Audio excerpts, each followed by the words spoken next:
Saya belajar sesuatu, kenapa pelayanan Yesus itu begitu besar. Dan kenapa pelayanan Yesus begitu berhasil.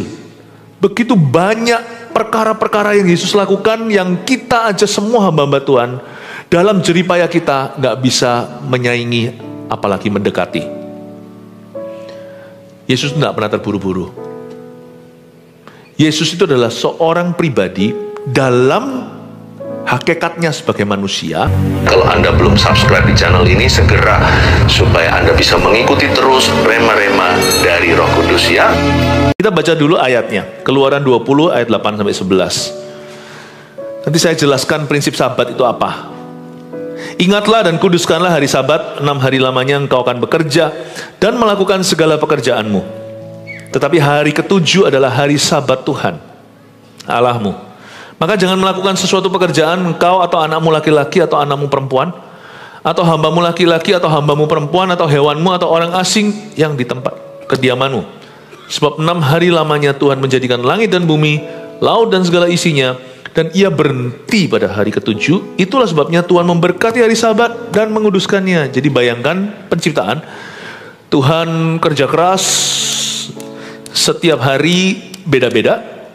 Kalau Anda sekarang melihat cakrawala alam semesta, semua hewan, flora, fauna, manusia, ciptaan Allah itu nyata ya. Kita kan bayangannya magic show gitu, terjadilah blem bem bem gitu, tapi nggak pakai pikiran. Jangan lupa loh, Allahmu itu sumber hikmat. Bahkan ada ayatnya, Dia membentangkan langit itu dengan hikmat dan mengisi perabotan bumi itu dengan pengetahuan. Nggak ada yang langsung gitu, meskipun Tuhan Maha Kuasa, Dia sebutkan jadi, tapi semua dipikirkan oleh Tuhan matang-matang. Jadi memang kerjaan paling keras itu di sini loh. Yang nguli bangunan istilahnya itu juga capek di bawah terik matahari, tetapi yang memeras pikiran gak kalah berkeringat. Jadi Tuhan itu menciptakan segala sesuatu itu dengan usaha Tuhan. Memang waktu jadi ya jadi. Seorang bos misalnya, dia pikirkan gini gitu, tapi ujungnya waktu dalam meeting dia berkata, terjadilah ini, terjadilah itu, kamu bagian ini, kamu bagian itu. Delegasi jadi, karena dia punya authority, punya otoritas. Jadi dia berkata, terjadilah. Jangan punya bayangan yang ambigu tentang ciptaan. Allah kita memikirkannya matang-matang. Semua itu spesifik. Kuda di daratan ada, kuda laut juga ada. Modelnya sama itu kuda, tapi satunya begini di air. Tuhan itu maha kreatif. Jadi kenapa Tuhan harus istirahat dong hari 7? Tuhan pasti kecapean. Oh enggak, Tuhan tidak keringatan, Tuhan tidak lelah, Tuhan tidak pernah letih lesu, apalagi berbeban berat. Tuhan tidak pernah panik lihat dosa dunia. Kenapa Tuhan istirahat? Gini loh, kita bisa masak di dapur gini gitu kan, ujungnya makanan yang kau presentasikan harus dimakan. Tuhan menciptakan hari kenikmatan, katakan hari kenikmatan. Itulah sabat. Spiritnya sabat itu. Cuman saya tetap harus menjelaskan bahwa sabat itu bukan agama bagi orang Kristen. Lain dengan orang Yahudi di zaman Yesus, orang Farisi apalagi. Sabat bagi mereka itu perdebatan, hari apa? Sabtu, Minggu, segala. Oh enggak lah, udahlah kamu lah. Semua hari sama saja, sami mawon. Hari ini hari apa? Di Amerika hari Sabtu loh. Sebenarnya hari ini gak ada bedanya, mau Minggu, Sabtu itu tergantung kesepakatan. Hari ini Minggu buat kita, karena kita semua sepakat untuk meliburkan diri maupun karyawan. Sebagian besar perusahaan, hari Minggu, kecuali yang harus terus lanjut terus shift-shiftan, hari Minggu adalah hari libur nasional. Sebenarnya loh, hari ini bedanya apa sama hari Rabu? Ya kan namanya memang Minggu. Dan besok karena sudah Minggu ya besok Senin, supaya nggak bingung tabrakan nanti, yang ada yang masuk, ada yang nggak masuk. Sebenarnya hari itu nggak ada bedanya, sehari ya sehari, kesusahan sehari hanya untuk sehari. Sebenarnya lo mikir coba, hari Minggu, Senin, Selasa, Rabu, Kamis, Jumat, Sabtu, Minggu itu semua adalah kesepakatan manusia. Kita sebut aja hari ini hari Minggu, ya hari Minggu lah. Kalau di Amerika ya ada daylight saving. Saya dulu waktu sekolah zaman saya di Kanada, misalnya jam 8, terus tiba-tiba pemerintah riset waktunya karena memang masuk ke musim yang baru, musim dingin. Lalu ada daylight saving, artinya tiba-tiba dimajuin. Ayo semua Pengumuman, sekarang bukan jam 8, sekarang jam 7. Ya udah, semua jadi jam 7. Paham maksud saya? Gak ada hari sakral, itu gak ada. Tergantung komitmen Anda. Gak ada hari sakral. Gak ada. Ya. Jadi Amerika ketinggalan sehari dari Asia. Kita sudah minggu dulu. Mereka Sabtu malam nih. Doesn't matter, perbedaan waktu. Hari sih tidak perlu ada namanya. Yang penting setiap kali hari ke-7 Alkitab berkata, perputaran 7 hari, mesti give yourself a break. Mesti harus ambil istirahat dan beribadah. Itulah Sabat. Sabat adalah hari istirahat yang disengaja supaya kita melakukan hal-hal lain selain kerja. Supaya justru fokus kita itu bukan kepada material, tetapi kepada sesuatu yang sifatnya personal dan hubungan. Merawat jiwa kita dan memberi kesempatan badan istirahat. Itulah intinya Sabat. Hari Sabat adalah hari ke-7. Per 7 hari kita take a break dulu. Dan dari waktu ke waktu nggak perlu saklek 7 hari. Setelah kita kerja berbulan-bulan, puji Tuhan, ada kesepakatan pemerintah untuk memberikan hari liburan. Gunakan itu, baik bepergian atau tinggal di rumah, pakailah untuk aktivitas-aktivitas yang berguna. Aktivitas-aktivitas yang sifatnya menyegarkan tubuh dan jiwa. Jangan pakai waktu liburan untuk mikirkan terlalu banyak tentang pekerjaan, supaya nanti waktu kerja kita fresh. Itu hikmat Tuhan. Bukankah kita kerja itu ujungnya to enjoy life? Ya, saya tidak ngomong soal misi ya, wah menjadi bendahara kerajaan sorga, menjadi kepanjangan tangan Tuhan, menjadi terang dan garam, yes I know. Tapi juga ada dimensi enjoyment-nya di dalam atau menikmati. Nah, orang bisa masak di dapur sampai platingnya, presentasinya sungguh-sungguh, ujungnya makanannya gak enak kan? Konyol ya. Kita melakukan semua usaha kita, tapi kita tidak bisa menikmati hubungan yang ada di dalam hidup kita. Kita tidak bisa menikmati waktu kualitas dengan keluarga. Kita tidak menghargai kesempatan yang Tuhan berikan untuk kita berlibur. Atau saat kita di rumah, kita tidak bisa sungguh-sungguh beristirahat. Itu sama dengan orang masak, lalu habis itu sudah ditata, di piringnya bagus banget, ternyata nggak enak. Kenapa Tuhan istirahat pada hari ke-7? Tuhan mau kita menikmati apa yang Tuhan sudah ciptakan. Kenapa Tuhan sendiri beristirahat pada hari ke-7? Bukan karena Tuhan kelelahan, karena Tuhan setelah bikin semuanya, Tuhan mau menikmatinya. Seperti orang melukis di atas kanvas, setelah selesai mengagumi karyanya sendiri. Wah, ternyata bagus ya yang aku buat. Kalau kita melukis misalnya, pada akhirnya harus bisa di-enjoy gambarnya. Semua ciprat-ciprat, semua kuas-kuas, semua ide hebat berujung pada ini. The final result. Itulah hari Sabat. Jadi hari Sabat ini bukan bicara tentang hari apa. Gak usah berdebat. Kalau di Pakistan itu hari Jumat. Karena Minggu gak libur di sana. Kalau yang Pakistan lain libur kalau hari Jumat, hari Minggu liburnya Pakiswetan. Kalau yang Pakistan beneran itu hari Jumat. Kristen, yang bukan semua agama, pokoknya penduduk sana semuanya itu libur. Nggak tahu ya, sekarang udah berubah belum, seharusnya enggak. Kalau di Indonesia Minggu liburan. Kalau di Jakarta nih, pas saya lagi khotbah di sana, tinggal di area mana itu ada car free day, tidak ada mobil di sana. Wah, semua keluar jalan pagi, lalu ada jual jajan-jajan pasar. Kenapa ya? Karena Tuhan memang telah menitahkan pada ciptaannya, per 7 hari harus ada take a break. Kalau nggak gitu, ginjal nggak kuat. Kalau nggak gitu, idenya nanti nggak segar. Nanti capek dan letih. Ingat ya, prinsip Sabat itu bukan hari apa, tapi sengaja untuk hentikan demi menikmati Tuhan dan menikmati orang. Itu ujung semua usaha kita, menikmati Tuhan dan menikmati orang, menikmati keluarga, menikmati aktivitas-aktivitas yang lainnya. Itulah intisari hari Sabat. Setelah Tuhan menciptakan semuanya dengan penuh kreativitas dan menguras pikiran, Tuhan ciptakan hari ketujuh itu untuk kita berhenti dulu dan nikmati apa yang Dia ciptakan. Karena itu di hari Sabat kita nggak boleh sia-siakan kesempatan itu. Baik wujudnya itu kebaktian hari Minggu seperti ini, ada hari di mana kita slow down, kita beribadah dulu, ataupun berlibur misalnya, atau waktu kualitas dengan family. Sabat itu aplikasinya beda-beda karena kita tidak diikat di bawah hukum Taurat. Tapi kita harus menangkap mengapa Tuhan cipta Sabat. Sabat dicipta untuk manusia, to benefit us. Bukan kita dicipta untuk Sabat, makanya Sabat tidak boleh jadi agama.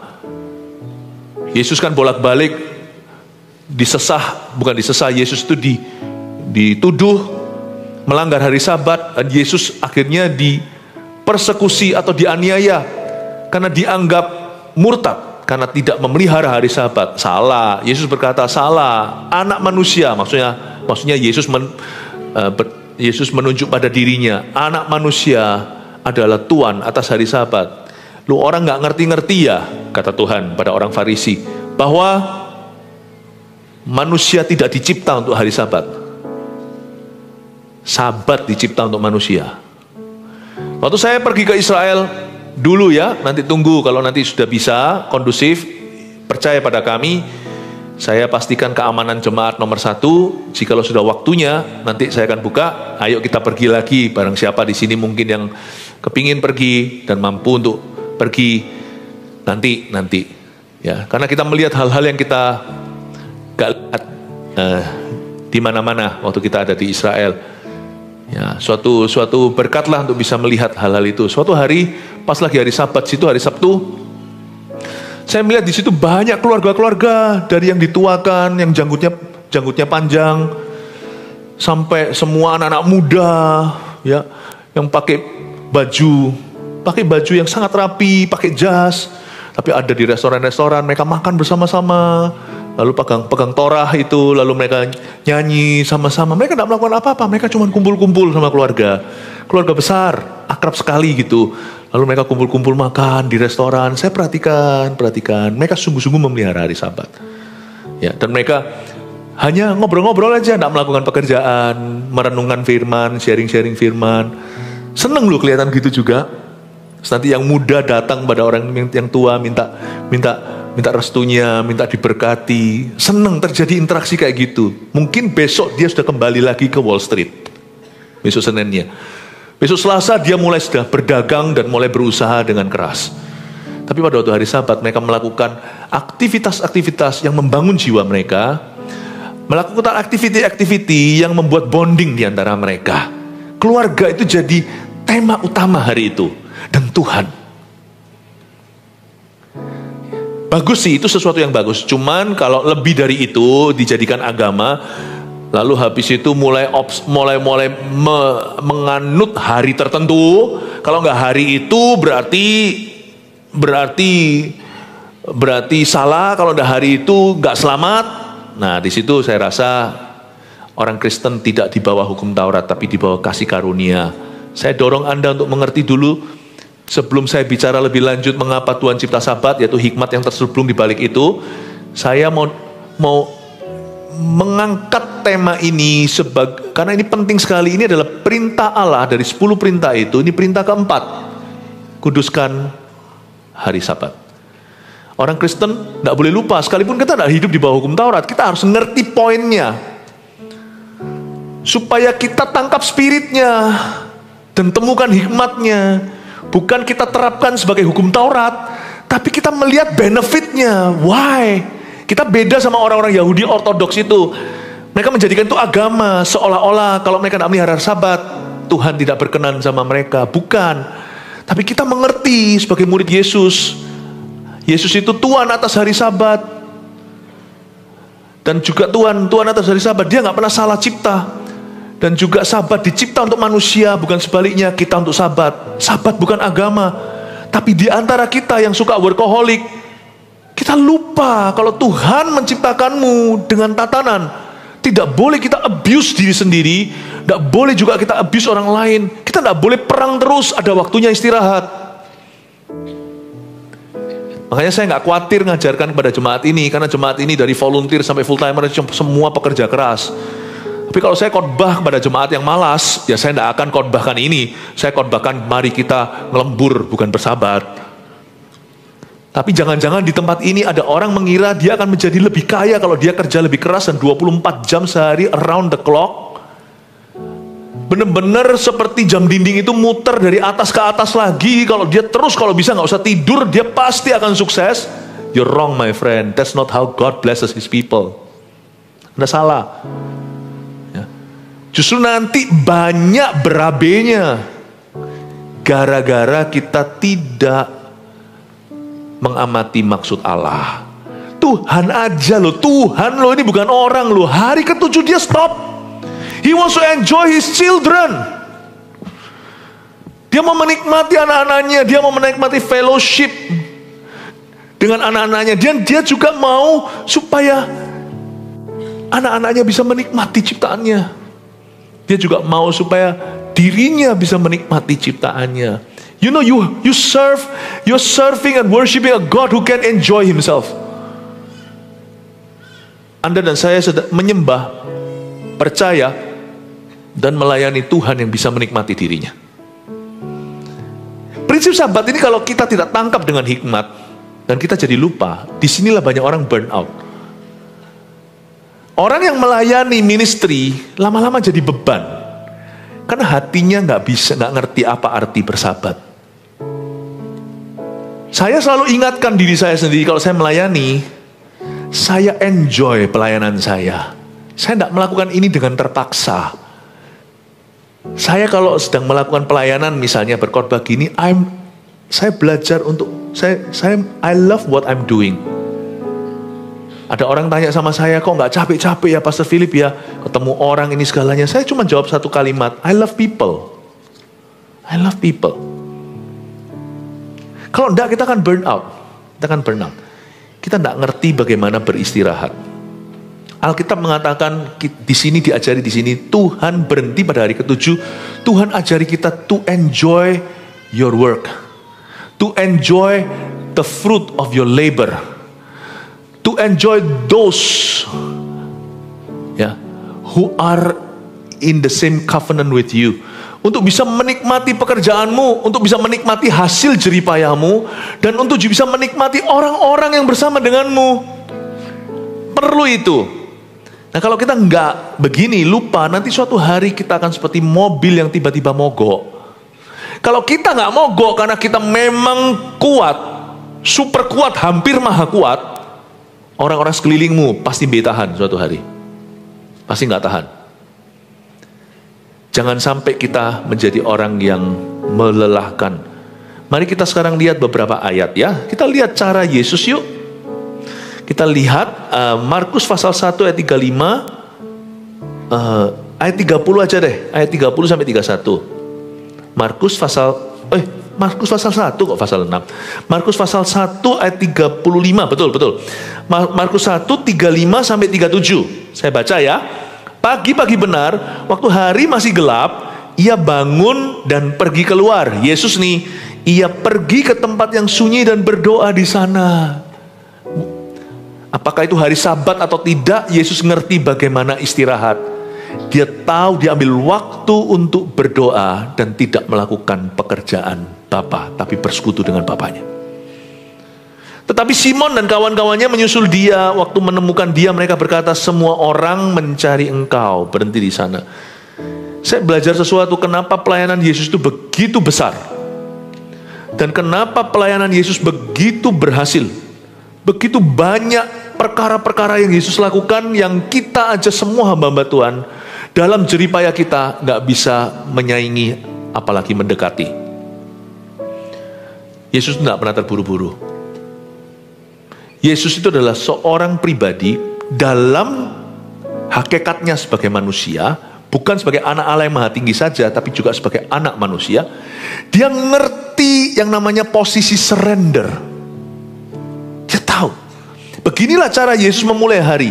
Pagi-pagi benar, ia ke tempat sunyi dan bersekutu dengan Bapaknya, berdoa di sana. Salah satu aplikasi Sabat dalam kehidupan orang Kristen adalah bersaat teduh secara pribadi setiap hari. Bangun tidur itu jangan langsung terus ini itu, langsung bergegas ke tempat kerja. Bangunlah lebih awal. Lain cerita kalau Anda bangun kesiangan, lalu habis itu harus cepat-cepat ke kantor. Yang jangan telat. Tapi rencanakan, tiap hari jangan memulai harimu terburu-buru. Bersabat dulu. Bersabat dulu. Masuklah ke hadirat Allah, stop your activity. Setiap hari, pekerjaan pertama yang harus terjadi bukan pekerjaan Anda, tapi Allah bekerja di dalam diri Anda. Saya tiap hari selalu bersaat teduh 1 jam minimal upon waking up ya. Tapi saya tidak cuma 1 jam. Tapi saya tidak akan buka kartu, Anda mulai 1 jam dulu. Kenapa? Saya punya satu prinsip yang cukup lugu. Tiap hari, yang pertama-tama harus bekerja adalah Tuhan dulu, bukan aku. Aku harus berhenti. Aku harus masuk hadirat Allah dulu, karena aku tahu ketika aku bersabat, Tuhan mulai bekerja secara dahsyat dalam hidup saya.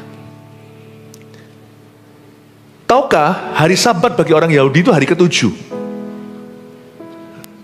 Tapi orang-orang Kristen Perjanjian Baru, gereja mula-mula, mereka itu beribadahnya di hari pertama minggu itu. Paskah kebangkitan Yesus itu terjadi di hari ke-1 minggu itu.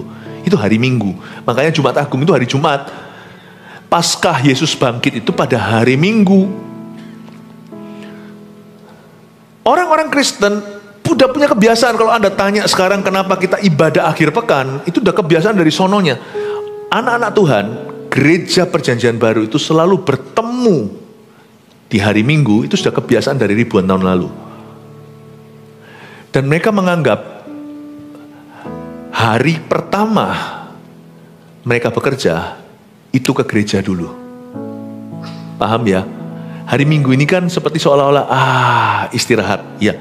Tapi tahu nggak, Anda ke ibadah sekarang ke gereja ini adalah hari 1 pekerjaanmu minggu ini. Sebelum Senin besok ke kantor. Sebelum Anda bekerja di kantor, Tuhan dulu yang harus memulai minggu itu dengan pekerjaannya di dalam hati Anda. Tuhan dulu. Kita datang ke gereja itu bukan hanya kita itu serahkan wajah, ceklok namanya. Kita datang ke gereja itu yang pertama, ini sudah mulai minggu kerja Anda. Cuman Allah yang bekerja. Anda duduk dan menerima. Anda merasakannya, menerimanya, terima rema-rema. Hikmat terselubung di balik Sabat ini, waktu saya baca ayat ini, saya melihat Tuhan itu sangat-sangat tepat memulai harinya. Yesus ajari kita sebuah lifestyle gaya hidup Sabat. Selalu memulai hari dengan mencari hadirat Allah dulu. Hentikan aktivitas, sembayang dulu. Dan biarkan Bapa yang bekerja. Nanti waktu Yesus suatu hari ditanya, kenapa pekerjaanmu begini? Dia berkata apa? Aku bekerja sebab Bapakku bekerja. Aku melihat pekerjaannya, makanya pekerjaanku begini. Apa maksudnya Yesus melihat pekerjaan Bapa? Wong Yesus yang mencelikkan mata Bartolomeus. Yesus yang membangkitkan Lazarus. Tapi pagi hari ketika sunyi, dia bangun dan pergi keluar, pergi ke tempat sendirian, berdoa di sana mencari wajah Allah. Disitulah Bapa mempersiapkan hatinya untuk semua pekerjaannya sepanjang hari itu. Maksud saya, jangan pernah kau remehkan saat-saat berdoa. Itu Sabatnya orang Kristen. Mulai dulu saat teduh secara pribadi di pagi hari. Beda nanti perjalananmu. Beda pekerjaan Bapa di dalam hidupmu. Izinkan Dia dulu yang bekerja di dalam diri Anda. sebelum Anda memulai pekerjaan Anda. Hari Minggu itu dimulai dari semingguan, itu dimulai dari hari Minggu. Akhir pekan ketika Anda datang ibadah, Anda sudah memulai minggu kerja Anda. Tapi Tuhan yang bekerja dulu di dalam dirimu, sebelum nanti Anda hari Seninnya ke kantor dan memulai pekerjaanmu. Ini prinsipnya, hikmatnya tentang Sabat dalam kehidupan orang Kristen. Bukan hari apa. Kalau anak-anak muda kita, Army of God dan juga Voltage Eagle Kids kita, mereka di hari Sabtu. Sabtu itu harinya youth. Yaitu hari Sabat mereka. Mereka memulai di situ. Saya mau dorong Anda untuk mengerti ini, bahwa Yesus pun tidak terburu-buru. Mengapa Yesus begitu besar pelayanannya? Begitu besar kuasanya sebagai anak manusia. Kalau sebagai anak Allah jelaslah dia yang punya sorga, punya dunia. Tapi sebagai anak manusia, why? Because he has secured his place of surrender every morning. Itu luar biasa. Ini sesuatu yang orang Kristen biasanya yang kedagingan, yang bersandar pada kekuatannya. Mereka akan ngotot ambisi, aku mau itu, aku mau ini. Nanti hasilnya gak seberapa, sebab susah payah gak menambahinya. Berkat Tuhan menjadikan kaya ini bukan hanya soal materi, tapi soal bicara tentang buah-buah yang melimpah ruah. Tuhan berkata, bukan dengan kerja keras, bukan dengan ngototmu, bukan dengan ambisimu. Tapi yang pasti orang malas tidak mungkin berbuah sih. Tapi jangan kau kira bahwa dengan kita sungguh-sungguh bekerja, ngotot ini itu, kita kerjakan semua bisnis yang kelihatan di mata, ini harus diterima, itu terima. Kalau enggak eman, kalau enggak sayang, semuanya rakus, semua diambil. Kau kira di akhirnya itu Anda akan dapat banyak? No. It's in surrender God will multiply your fruits. Dalam berserah, Tuhan justru akan memultiplikasikan buah dalam berserah penuh. Harimu harus dimulai dengan bersabat dulu. Minggumu dimulai dengan bersabat di gereja. Hari ke-1 harus Allah yang bekerja sebelum Anda yang memulai pekerjaan Anda. Supaya suatu hari nanti kalau Anda diberkati, orang tanya, kenapa? Karena aku melihat Bapakku bekerja. Dia bilang, hah? Kapan kamu lihat Bapakku bekerja? Tadi pagi, waktu aku saat teduh secara pribadi.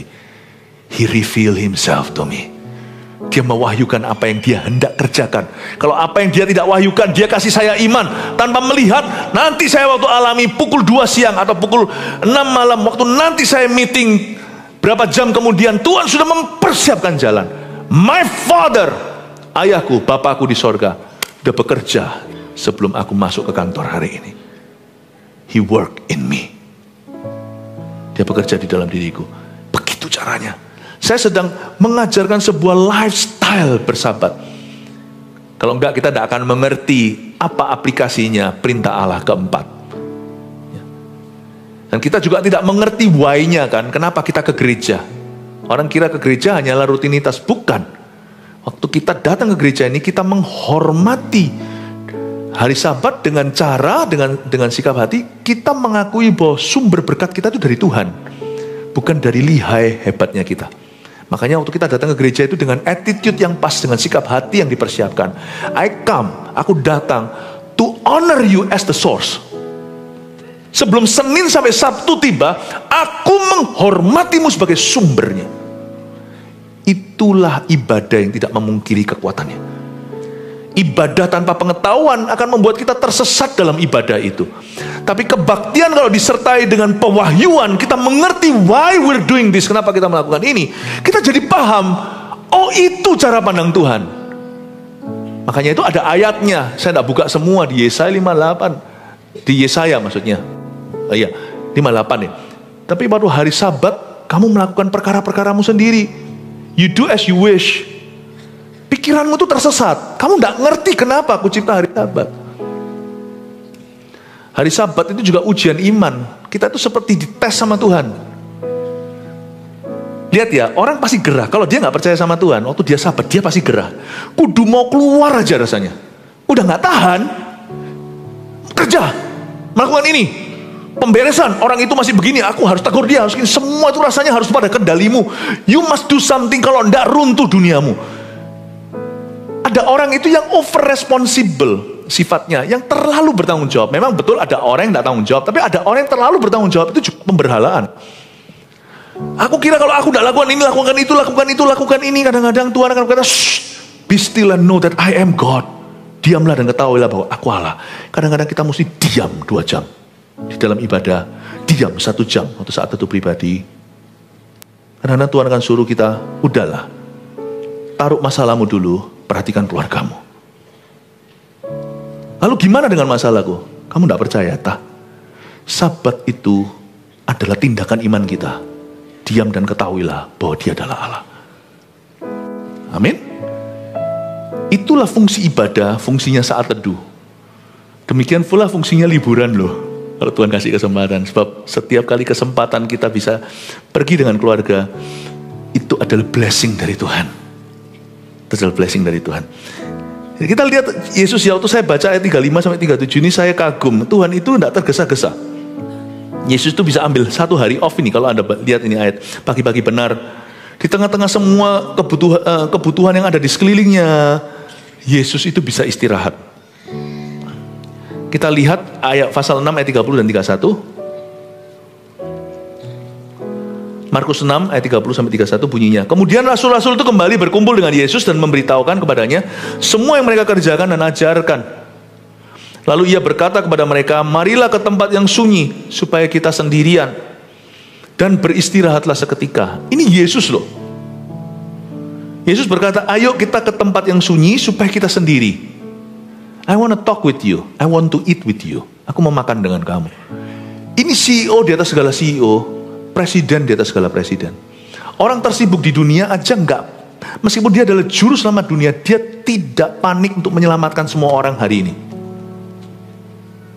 Padahal kebutuhannya banyak. Berapa banyak orang kusta yang belum sembuh? Berapa banyak orang buta?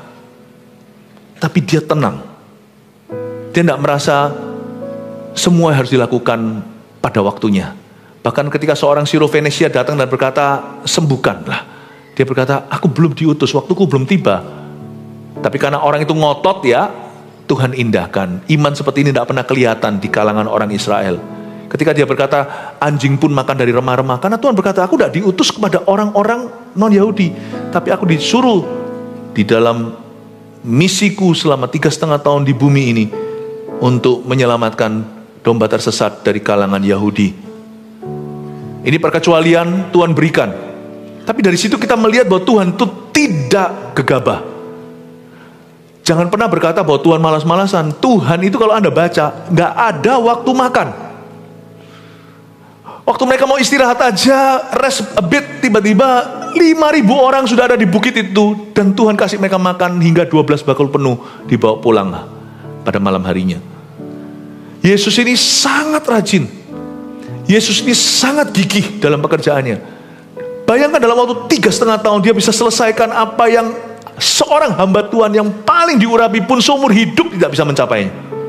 In just 3.5 years. 3 tahun seperempat lah. Tapi kalau saya lihat ya, kalau saya renungkan, karena saya lebih tipe orang yang workaholic terus terang. Saya tidak punya masalah dengan kemalasan. Saya lebih tipe orang yang driven. Ada tipe orang seperti ini, ada tipe orang yang adalah keledai. Didorong-dorong, ditendang-tendang, tidak akan mau maju, tidak mau melakukan sesuatu. Tapi ada orang yang adalah kuda. Kadang-kadang mesti harus direm-rem gitu, kalau enggak dia akan bablas, begitu ya. Saya mungkin tipe yang kayak gitu. Saya tipe orang yang driven. Benar-benar yang punya dorongan yang kuat, tidak usah siapapun mendorongku. Tapi waktu saya baca gini, saya malu sama Tuhan Yesus. Tuhan seperti ngomong, aku aja istirahat loh, aku aja take time off, aku aja alihkan perhatianku dari pekerjaan Bapa kepada anak-anak Bapa. Aku itu bisa alihkan, dan dia berkata, marilah ke tempat sunyi supaya kita sendirian dan beristirahatlah seketika. Sebab memang begitu banyaknya orang yang datang dan yang pergi, sehingga makan pun mereka tidak sempat. Mengapa bersabat? 1, Sabat menciptakan peluang untuk dengar suara Roh Kudus. Ini loh luar biasa. Baik ini dalam bentuk saat teduh, ini dalam bentuk waktu kita di gereja, dan ini juga berlaku saat kita berlibur. Percaya enggak? Some of the greatest ideas, ide-ide yang paling besar dalam kehidupan saya, adalah saat saya berlibur dengan keluarga. Anda akan kaget. Bahkan beberapa pemakaian Allah yang paling tak terduga dan tidak sesuai jadwal saya itu terjadi saat saya pergi dengan keluarga atau saat saya meluangkan waktu kualitas dengan mereka. Tiba-tiba muncul. Justru kalau Anda adalah seorang pengkhotbah, Anda mempersiapkan khotbah dengan baca buku sampai ngelontok, sampai benar-benar matanya keluar bolanya. Kadang-kadang Tuhan suruh Yeremia, kamu pergi ke tukang periuk, kamu keluar, kamu lihat. Nyantai aja kamu lihat orang kerja, kamu jangan kerja, kamu lihat aja nanti pewahyuan terbaik. Itu yang menjadi salah satu pewahyuan terbaik Nabi Perjanjian Lama. Engkau pejunan ku tanah liat. You be very surprised. Ada blessing yang Tuhan kasih ke kita waktu kita istirahat. Dan Mazmur 127 tidak usah dibuka berkata, Tuhan memberikan pada yang dicintai waktu dia tidur. Some of the greatest ideas, kreativitas, bahkan sembuhnya hubungan, dan juga ada bonding-bonding tertentu yang tidak bisa terjadi ketika sama-sama di dalam situasi kerja. Sabat mencipta peluang untuk dengar suara Roh Kudus. Itulah sebabnya Yesus bawa mereka ke tempat sunyi. Ayo kita sendiri, aku mau memperhatikan kamu. I want to get to know you. Menurut saya ya, di waktu-waktu itu meskipun berkali-kali waktu-waktu demikian tuh serasa terinterupsi kalau Anda baca di Alkitab. Bolak-balik Tuhan Yesus itu sendirian, lalu tiba-tiba dihimpit masyarakat. Langsung dia harus berada di atas perahu, ngajarlah, membelah-belah, memecah-mecah ikan, roti dan ikan. Tapi tentunya Yesus selalu luangkan waktu, selalu dia itu cari waktu untuk bisa punya waktu istirahat kualitas dengan murid-muridnya. Karena dia tahu, selama murid-muridnya hanya lihat dia beraksi, in action, tidak akan pernah mengalami bonding sesungguhnya yang terjadi. Tapi ketika muridnya bisa istirahat dengan dia, mereka akan melihat dia apa adanya. Dan di situ nanti suatu hari mereka akan jadi rasul yang kuat. Suatu hari ketika mereka dalam kehidupan yang penuh dengan tantangan, waktu mereka memimpin umat Tuhan, mereka akan ingat Tuhan in his personal life dalam kehidupan pribadinya seperti apa. Makanya Yesus itu sangat rindu untuk mereka itu luang waktu, punya waktu sendirian, punya waktu bonding, tidak diremehkan, tidak segala sesuatu itu bisa diukur dengan aktivitasnya nggak ngapain tuh buang-buang waktu. You see, dalam kerajaan Allah, di mana tombolnya itu adalah kunci berserah, tidak semua aktivitas bisa kau nilai sekarang gunanya. You harus percaya aja sama Allah yang menciptakanmu demikian rupa. Jangan kau remehkan waktu yang kita keluarkan untuk bawa istri kita yang sudah menikah ini keluar on a date kencan. Tinggal satu rumah kok. Ngapain? No. Waktu kualitas itu dicipta dan disengaja. Tidak bisa bergulir saja. Dengan anak juga sama. Toh kita selalu ketemu begini begitu. Tetap berlibur itu seperti hengkang. Seperti pergi ke tempat sunyi, tempat sepi. Saya ngomong gini bukan berarti membuat beberapa orang yang tidak berlibur di rumah saja gigit jari. Nggak tentu loh. Orang berlibur juga bisa nge-game melulu. Bisa atensi atau perhatiannya nggak ke situ. Bisa. Tapi jangan pernah Anda lakukan itu. Itu berarti kan kita lebih hebat dari Tuhan. Don't do that. Karena akan ada berkat-berkat tertentu yang Tuhan akan tahan di hidupmu selama Anda tidak belajar untuk menghargai sabatnya. Sabat itu bukan berarti nganggur, tidak berbuat apa-apa. Sabat itu fokusmu alihkan ke hal-hal yang lain selain pekerjaanmu yang sama pentingnya atau bisa-bisa lebih penting. Untuk itulah kau bekerja untuk keluargamu. Jangan pernah kita kira bahwa waktu berdoa atau waktu kita luangkan dengan keluarga kita itu sia-sia. Saya waktu baca gini, saya berkata, lihat sama Tuhan, saya sangat malu. Tuhan kita itu bukan nyantai, tapi Tuhan kita itu sangat Tuhan kita itu sangat menitik beratkan hubungan.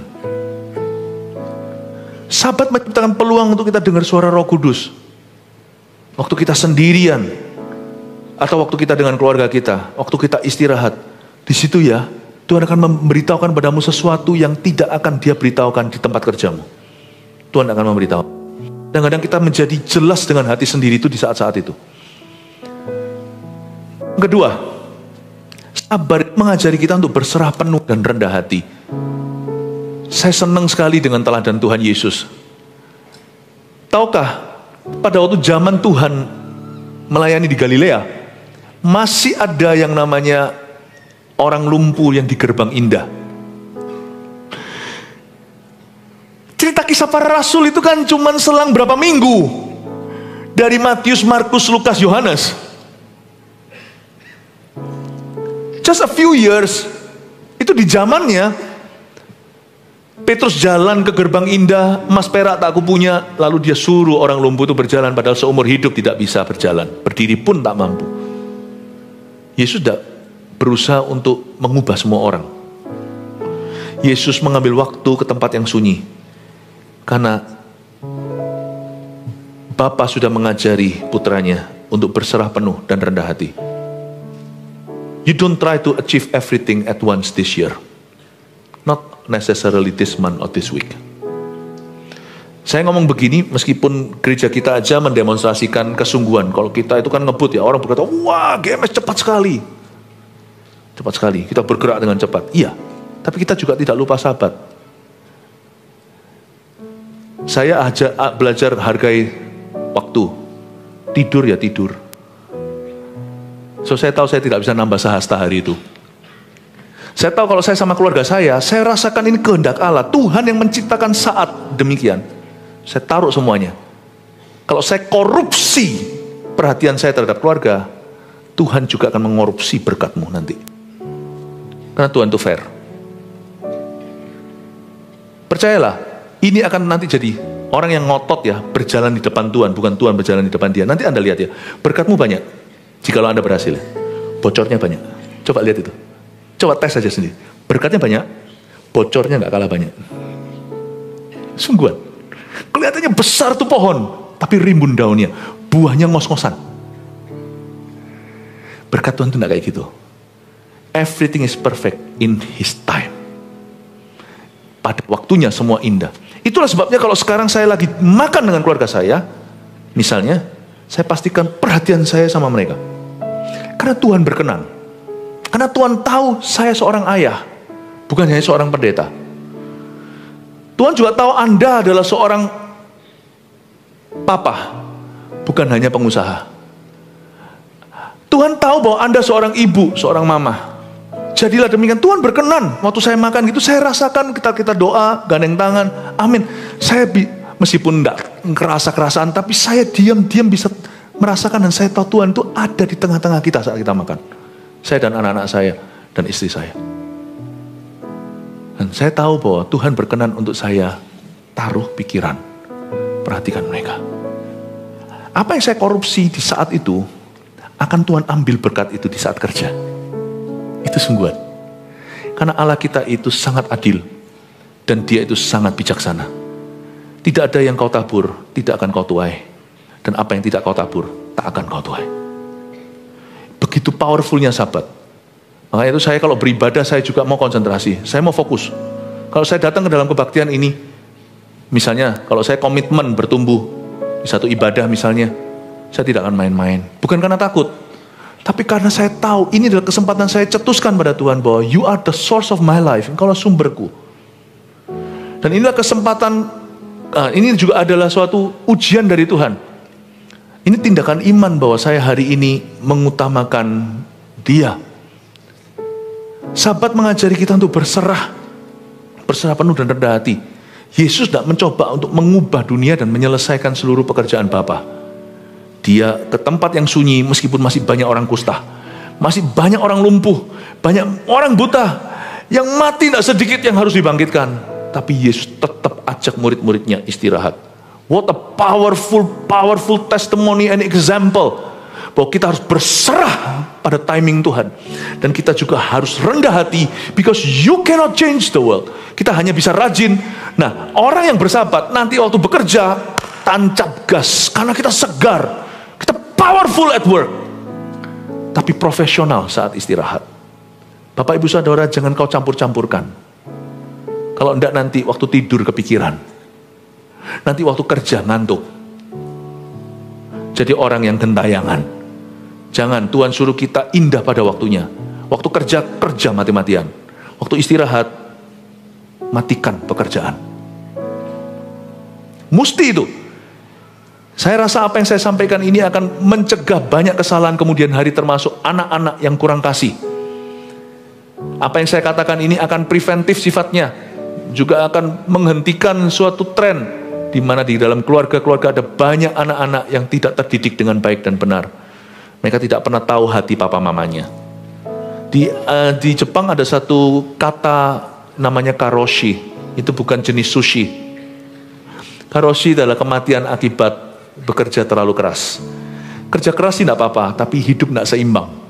Kurang istirahat, ini adalah persisnya seperti apa karoshi atau kematian karena kelelahan terjadi, itu beda-beda. Ada yang kena serangan jantung, ada yang gagal organ, ada yang ini, ada yang stres mati, ada yang bunuh diri. Itu semuanya terjadi. Sebelum pandemi 1.500 kasus itu biasa per tahun di Jepang. Tapi kita lihat hari ini ya, ternyata bukan begitu. Malah justru di Jepang ekonomi lesu. Kok bisa ya? Anda kaget ya? Saya pikir-pikir ya, kok bisa ya? Malah lesu. Kok bisa justru orangnya rajin begitu? Kita malah harus belajar dari cara Japanese. Orang-orang Jepang kalau kerja itu manpowernya memang kualitasnya tinggi. Satu restoran meskipun tidak besar, di sana kecil-kecil, itu dijaga satu orang yang masak ya dia, yang pramusaji juga dia, kasir juga dia. Tapi nggak uang kotor diambil lalu pegang, kok bisa dijaga kebersihannya, profesional banget. Satu restoran dengan begitu banyak pelanggan, cuma dijaga 2 orang.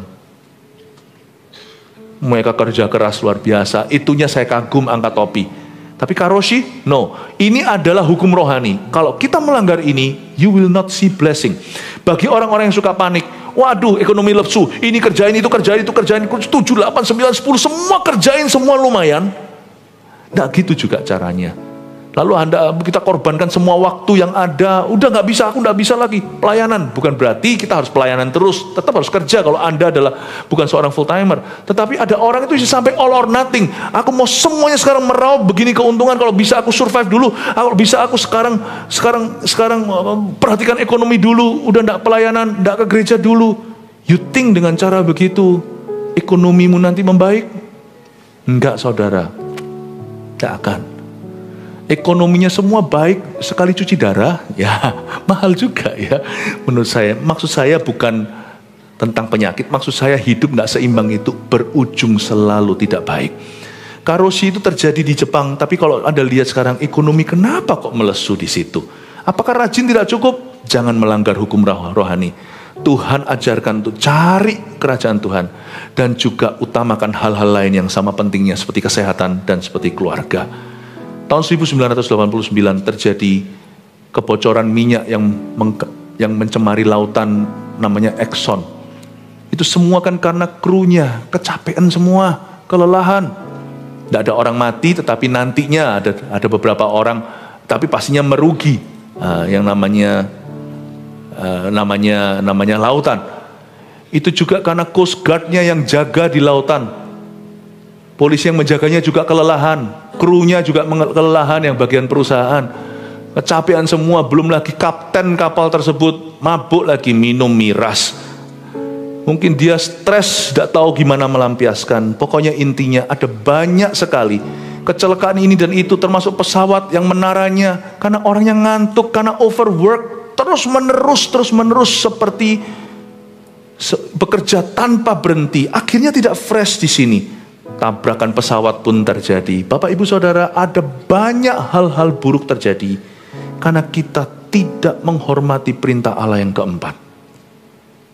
Dan ada banyak berkat yang tercuri karena kita lengah soal ini. Ini bukan hukum Taurat, tapi ini sebagai benefit untuk menguntungkan kita. Sahabat menciptakan peluang untuk dengar suara Roh Kudus.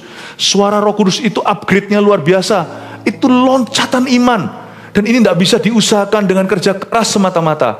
You need time off untuk bisa listen more carefully dan supaya mendengar lebih jernih. Sahabat mengajari kita untuk berserah penuh dan rendah hati. Di situ Tuhan menguji hati kita. Do you trust me or do you trust yourself? Kamu percaya aku atau percaya pada dirimu? Sahabat memberi kita ruang Allah bekerja di luar jadwal kita. Nomor 3. Ya. Waktu hari Sabat, waktu kita bersabat, itu seolah-olah kita memberi ruang Tuhan. Aku istirahat. You work in your timetable. Kau bekerja di luar jadwalku. Nanti Anda akan lihat satu fenomena. Waktu kita belajar berserah ya. Spiritnya Sabat itu berserah penuh. Nanti Anda akan melihat. Nanti Tuhan akan bekerja di luar jadwalmu. Sesuatu yang tidak kau rencanakan itu terjadi. Dia akan makin bertambah, kau akan makin berkurang. Saya ngomong gini bukan berarti kita langsung lepaskan tanggung jawab, bukan. Tapi jangan jadi orang gentayangan. 4 Sabat adalah waktu istirahat yang disengaja untuk menikmati Tuhan dengan keluarga, itu intisarinya.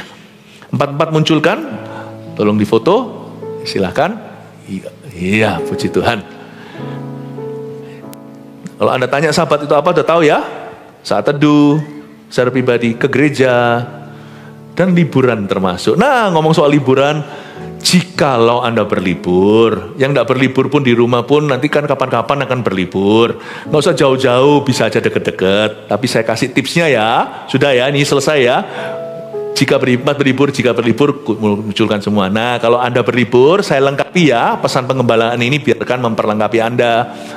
Doa kuduskan kamar hotel waktu check-in ya. Karena Anda tidak tahu itu bekas apa. Mau bintang 5 kayak apa, tetap ya, namanya alam roh itu ada. Saya nggak ngeroh, tapi kalau kita nggak waspada soal ini, nanti bisa macam-macam. Kalau yang bayi, bisa aja tiba-tiba bayinya itu rewel, padahal kita kira kenapa. Ternyata enggak, ternyata memang diganggu roh jahat juga bisa. Ada juga yang bisa sakit, padahal nggak perlu sakit. Ada juga yang gegeran kalau setan lewat. Ada juga yang ditindih waktu malam hari. Waduh nggak jadi, Pastor Philip kok takut-takuti, nanti lain kali ke WC sendiri nggak berani. Bukan, ini preventif. Saya nggak ada roh, nggak usah tanya, nggak usah dirasa-rasa, nggak usah jadi ghostbuster. Tapi kalau saya dan keluarga saya pergi berlibur kemana, kalau itu bukan rumah kami ya kan, saya akan doa, sucikan, kuduskan. Nggak usah juga pakai ciprat minyak semprot di mana-mana juga nggak usah. Doa itu cukup menguduskan kok, doa dan firman. Jadi Anda cuma berdoa aja dengan suami istri, anak-anak ikut gak apa-apa. Tuhan terima kasih kami sudah di sini. Kami minta kau sucikan, kuduskan. Usir roh jahatnya. Ada enggak apa-apa, usir aja. Jangan suruh Tuhan yang usir, kuncinya di Anda. Aku tengking roh jahat keluar dari kamar ini dan kamar sebelah. Jangan bilang pergilah ke kamar sebelahnya lagi. Jangan, gak usah ngarani gitu loh, gak usah suruh-suruh ya. Cukup bilang aja, pergi keluar dari kamar ini. Urusan dia mau mampir di mana nggak urusanmu. Sampai kami check out, harus jelas ya. Setelah check out ya sudah bukan urusan Anda. Itu kamar akan kembali menjadi tempat umum, siapapun bisa di situ. Saya selalu berdoa, aku usir keluar dalam nama Yesus. Jangan kembali sampai kami check out. Dan tidak usah Anda kasih instruksi dia, setannya harus kemana. Itu bukan urusan Anda. Saat teduh pribadi, 1 jam tiap pagi. Wake up earlier, sekalipun Anda berlibur. Karena rohani tidak boleh cuti. Karena justru banyak kecolongan itu di saat-saat itu. Makanya di saat Sabat, kamu jangan melakukan perkara sia-sia itu loh. Karena setan tetap akan bekerja, sekalipun kita berlibur. Saat teduh pribadi 1 jam tiap pagi, tidak boleh kita cuti dengan Tuhan juga. Cari Tuhan. Kalau nggak ada tempat gimana? Ya diam-diam aja, cari meja. Kalau ruangnya standar di situ. Kalau nggak ada tempat gimana? Masuklah WC sana. Doa di sana ya. Baca Alkitab 1 jam tiap hari. Jangan nanti kembali lalu terjadi kerusakan-kerusakan yang tidak perlu. Orang berlibur itu ada resikonya juga. Resiko rohani juga ada. Ya, jangan sampai Anda kecolongan di saat-saat yang harusnya jadi berkat. Lalu usahakan kebersamaan. Jangan HP-an melulu. Di saat Sabat, gini tetap harus punya perencanaan. Kalau Anda planningkan, mesti ada perkecualian. Apalagi kalau sana dokter. Nggak bisa kalau dapat ini kalau pasiennya lagi gawat darurat, lalu dapat dikontak sama rumah sakit, Anda nggak angkat, orang mati gimana? Pendeta juga punya selalu masuk dalam emergency situation. Kami ini punya beban berat. Tapi kalau Anda sudah rencanakan, itu akan minimal. Tapi kalau Anda tidak rencanakan, itu akan jadi maksimal. Dan itu akan ruin your holiday.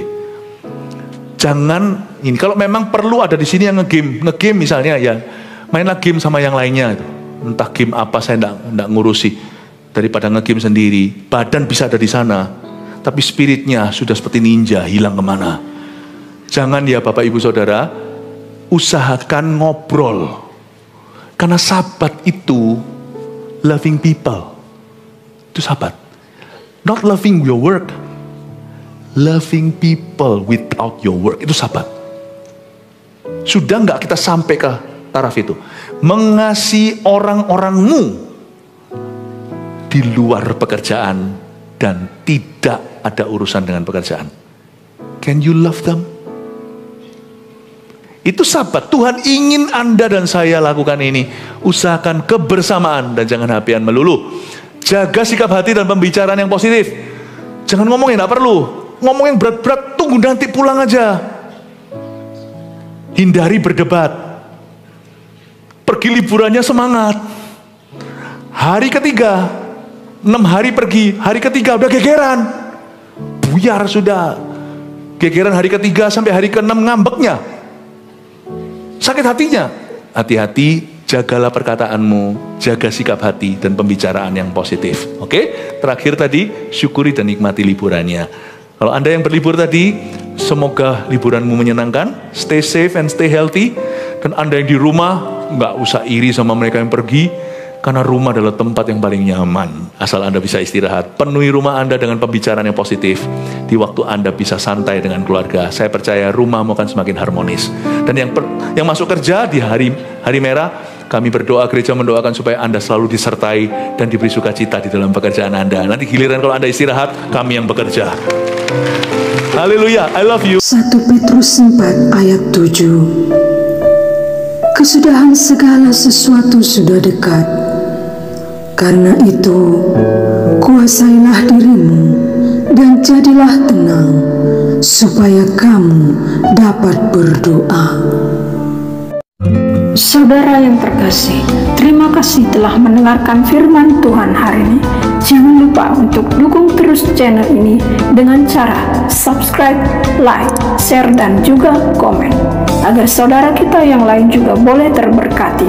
Tuhan Yesus memberkati kita.